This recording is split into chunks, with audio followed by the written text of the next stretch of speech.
Israel memberikan sinyal akan segera melakukan serangan darat ke Lebanon. Menanggapi hal ini, Wakil Pemimpin Hizbullah Naim Qassem mengaku siap menghadapi militer Zionis. Dalam pidatonya pada Senin 30 September 2024, Qassem menegaskan bahwa kelompoknya akan melindungi Lebanon. Ini adalah pidato pertamanya setelah kematian pemimpin Hizbullah Hassan Nasrallah pekan lalu. Israel telah meningkatkan serangan kepada Hizbullah dalam beberapa waktu terakhir, termasuk pengeboman yang menewaskan 1.300 orang di Lebanon menurut otoritas kesehatan setempat.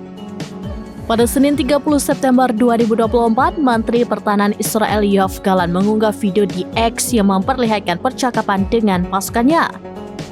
Ia mengatakan bahwa Israel akan menggunakan segala cara untuk bisa mengembalikan pendudukan ke utara. Sejak konflik memanas, warga Israel yang tinggal di perbatasan Lebanon mengungsi demi keamanan.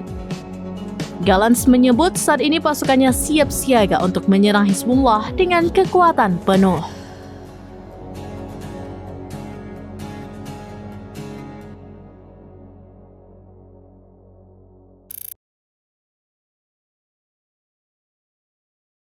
Download Tribun X sekarang, menghadirkan lokal menjadi Indonesia.